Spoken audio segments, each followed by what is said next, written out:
Turtle fitted for the back.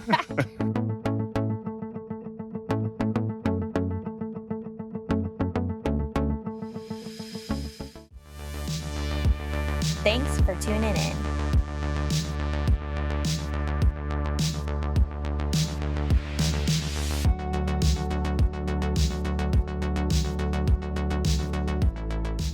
Are you in the market to feel like a Ninja Turtle while running your next race? She's form-fitted from the front. Turtle fitted for the back. Well, this is the right video for you. I made a bunny! There are many different styles of vests that you can hoard your most cherished survival tools in, while you force them on a long, sweaty journey through the woods or even the sewer-lined streets. We are by no means an expert in this field of vest choice making, but we have been where you are in trying to decide what costly vest is the best decision to go the distance. So with that said, we will give you our average insight into what we chose to get us closer to that little slice of heaven. The vests that we chose for our first 60K ultramarathon were the Salomon ADV Skin 12. Why did we choose this option? Well, that's a great question. We were mostly persuaded by all the high reviews on this vest. And when we deep dived on other ultra running videos, we wanted to feel elite too. Okay, well, at least elite in comfort. This vest is very comfortable because of the soft fabric it is made out of. And its adjustability is off the charts with its front elastic drawstrings. So when you are heavy breathing from the lack of training or too much pizza, you can give your chest a little more breathing room to make you feel a bit better. This pack also has ample pockets for storage, with 2 front pockets to fit 2 soft flasks, which can be a lifesaver for the parched mouth. In front of the flask pockets, there are 2 pockets for easy access items. However, if you are not familiar with the pockets at first, like we were, things seem to get lost in the abyss. Because it partially wraps around the side. But don't be afraid of never finding your important valuables again, because this vest has got you covered with a zip pocket in the front, so you can keep certain items secured but still have easy access. Also in the front of the vest, it comes with elastic bands to hold your trek poles. That's if you're using some to propel you further on your journey. It was not simple at first to understand how to place the trek poles, and to be frank, we are still not even sure if we're doing it right. But if you're curious, this is how we attach them to our vest. And they seem like they held up pretty well through the bouncy distance, and they didn't give us too much trouble. And if that setup isn't for you, it appears you can get a quiver attachment for the back of your bag to place them in. On the sides of the vest, you will find another mysterious pocket, where you're going to have to channel your inner contortionist to gather your items, because this pocket links to the other side of the vest. To be honest with you, this was our least favorite and used pocket, but I could see the benefits if you are just storing items that you don't need in a pinch, or are going for very long distances and you just need to have more storage. Moving to the back of the vest, this is where you can find a large zip pocket to store most of your supplies, and turn yourself into the ultimate Ninja Turtle. This compartment can hold up to 5 liters, which to some can feel like the perfect Mary Poppins bag. Behind the Ninja Turtle pocket, this is where you can find a few more sneaky pockets. There's one shallow and one deeper open world pocket. These pockets are exposed, however, they do have a handy little elastic canopy to keep them covered.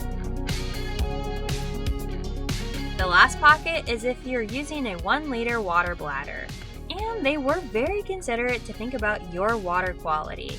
and give you one insulated insert to help keep the holy grail of liquids cold or warm.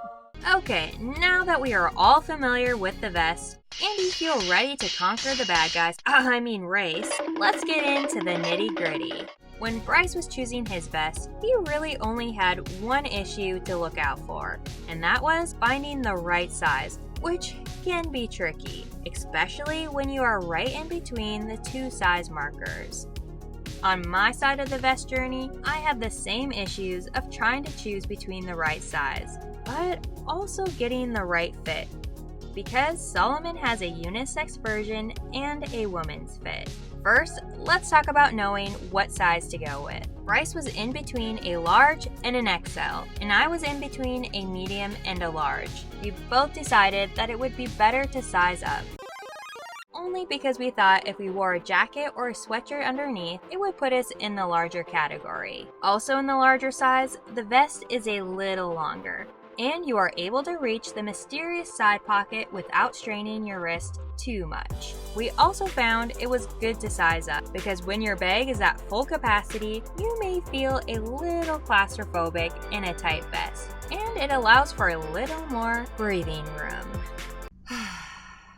When we received the vest, we were happy with our choice of sizing up. However, if that's not for you and you want to go a size smaller, the vest is very adjustable with the front drawstrings to allow more comfort. With our choice of sizing up, we were worried about the vest sliding around and causing the dreaded chafing. But it appeared the vest stayed in place most of the time and caused only minimal friction. And when there was chafing, it was mostly due to the cut of the tank top worn under the vest. Now, if you have a more womanly shape, let's get into the dreaded fit decision. I went back and forth a million times about if I should go with the unisex fit or the women's fit. My indecisiveness ultimately stemmed from women's clothing measurements being all over the place and super inconsistent, and I by no means have a typical runner's figure. The other factor that worried me was the difference in water flasks, because if you get one vest, then you have to stick with that flask, since the pockets are designed for that certain container shape. And when reading about the women's vest, there weren't raving reviews on the straw water flasks. When it boiled down to the decision, I went with the women's fit, mostly because I felt like I would drink out of a straw more easily than the stubbier mouthpiece. I'm so glad I made this choice because the women's design fit my shorter torso perfectly. And when I tried Bryce's on, it almost hit me right at the hips. And it was more of a boxy fit, but to be fair, his vest is a size larger than mine. I also found that I actually really liked the flasks because they were stockier and distributed liquid evenly over my chest, instead of being confined in that long cylindrical form. Now the biggest question, will the straws be my friend or my enemy? On Salomon's website, they had a lot of reassurance that you could adjust the straw length with ease and be off on your merry way. So when it was my turn, I watched their tutorial video on how to adjust the straw, and they made it seem like a fairy tale. The magic was all held in a cup of warm water. Then bada bing, bada boom, the straws detach from the plastic base, and then you can cut them down to size and plop the suckers back on. However, this was not my fairy tale. My straw adjustment journey was like the majority of other users, a nightmare. I tried the happy-go-lucky warm water technique, and it quickly turned into drowning my straws into a liquid of rage for countless minutes. Even after that, I resorted to summon the strongest manster I know, and he tried to muster all his strength in getting these suckers to pop. But he was no match for these fluid suckers. Not wanting to succumb to defeat, I tried one more strategy, which is not recommended for the faint-hearted. With knife in hand, I had slit the buggers, and with all our horrifying techniques combined, we conquered the straws. Splinter would be proud of our tenacity. I am proud of you, my sons. With these techniques, we were able to find the right length and cut down the straw to size. Since the straw felt defeated, it was able to be placed back on the plastic base with no problems. Since adjusting, I've had no complaints or issues running with the straws. The only complaints we really have of these vests are all the little stretchy straps, which feel like they get in the way while running, and some straps seem pretty useless. However, we're not very well versed in using these packs to their full potential yet. Some other complaints I've heard from other users are the vests being too hot. Since we haven't really been able to compare these vests to others, we're not able to give you a good answer on this one. All I can say is, I'm a heavy sweater and have still felt comfortable in my vest. The downside to that is my vest can get a little salty. The other factor that we had to consider when looking for the right vest was the storage capacity. There are many different capacity ranges for these vests, so what we looked for was what was going to get us a better bang for our buck. We decided to go with the 12-liter vest, mostly because the weight and cost difference was not much different than the smaller bags. We found the 12-liter bag to be more useful for us in the future, especially if we decided to run longer races, or even if we go off-grid exploring in the boonies. Plus, I would rather have more storage and not use it than not enough. And lastly, we didn't want to spend an arm and a leg on specific vests for specific distances. With that information dump, we hope you found this video to be helpful on your running vest journey. If it was to go for the Salomon, or cross this off the list as not a vest for you. If anything, we hope you just had a good time watching. Thanks for coming along on this journey, and we can't wait to see you on the next one.